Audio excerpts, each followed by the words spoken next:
Let's go to the Antenna and see those freaky punk rock kids.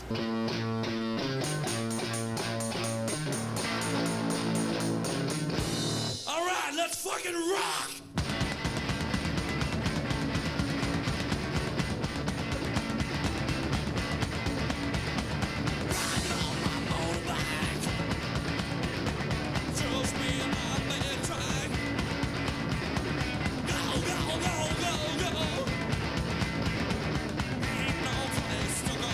Welcome to the beautiful Antenna Club. Now, what do you like the best about Antenna? I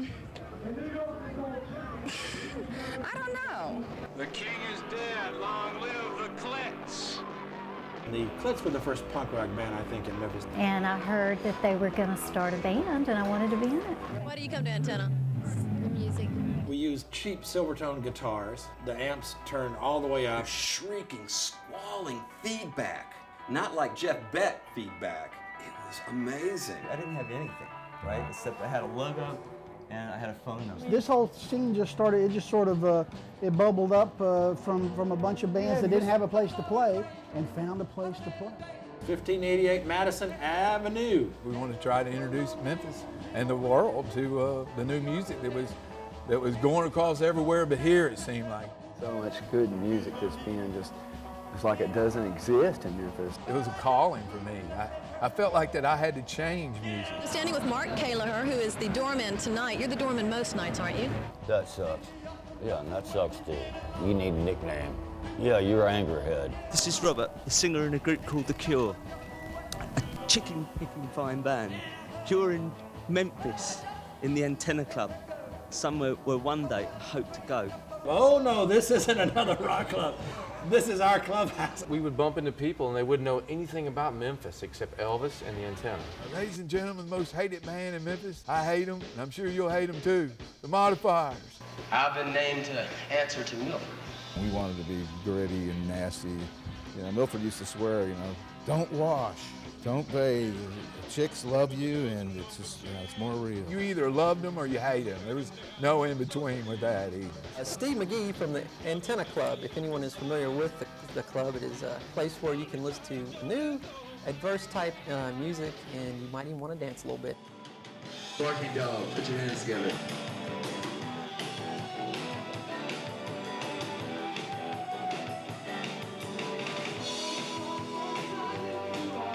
Dun, dun, dun, dun, dun. Ladies and gentlemen, the crime. March 24th, 1979. Who played? The Wayne Band. The Antenna was home to a lot of different scenes. The world of like the college rock bands coming through there, or the world of, you know, the Modifiers and the Panther Burns and the Clits was totally different from the whole like all ages skate punk thing, you know.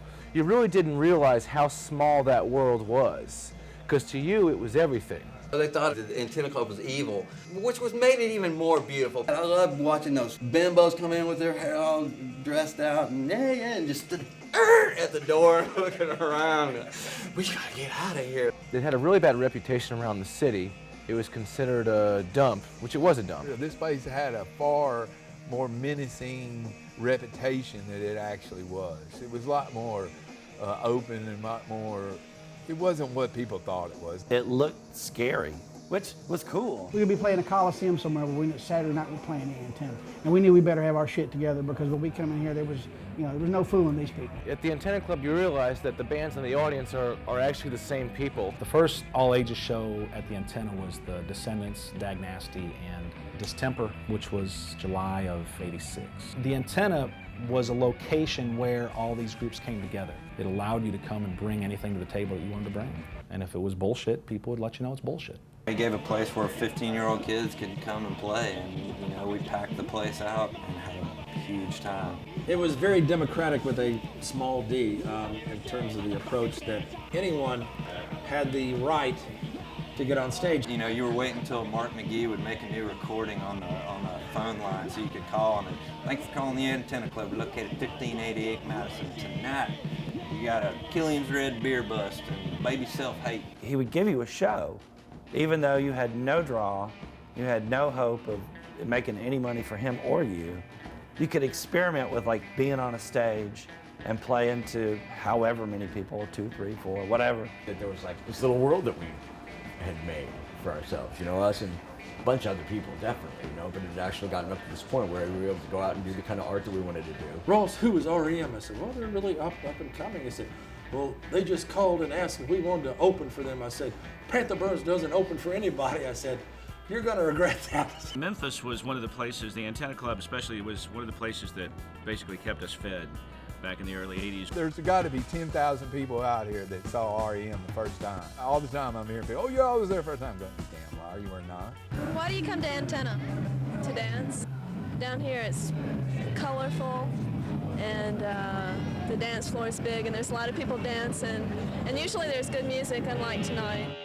I was pulled aside in the court. I was told without uncertain terms that if anything ever happened like that again, that my license would be yanked immediately. Here we go. Hit it, guys. The Oblivions. Jack had already had connections with all those people because he had been in The End and Renton Horn. I thought he was a cool guy, and immediately, you know, we really hit it off. I've been playing with Eric. He bought a guitar, he's learning how to play guitar. I got some songs, he's got some songs. We had a drummer, but it didn't work out. I said, well, man, I've been playing drums for 2 months. I got this thing, I can do it. I fell into the borax factory of your First time I ever set foot in the Antenna Club was 1989. On stage was Neighborhood Texture Jam. No real drummer, just garbage cans. Traffic barriers, the pie pans filled with BBs. I didn't know people would do that for entertainment. Urban, funk, metal, African influence, European people sort of thing. Just make some music that changes the world because it's complicated and funky and whatever. And it's like, no, let's make some noise. And that's when the grifters happened. They were all over the board just pushing stuff. A lot of my favorite stuff was not the recorded version, but the one that I taped at the Antenna Club, sitting in the back.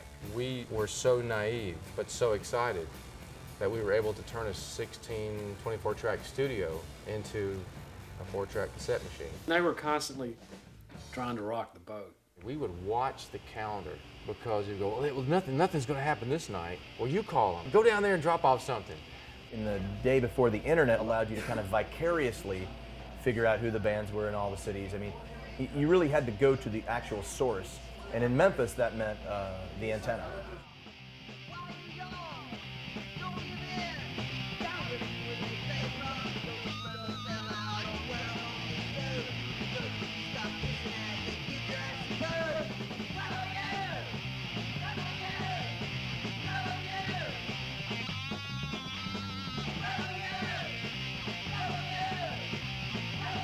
You never guess who I had to fuck to get this shirt, by the way.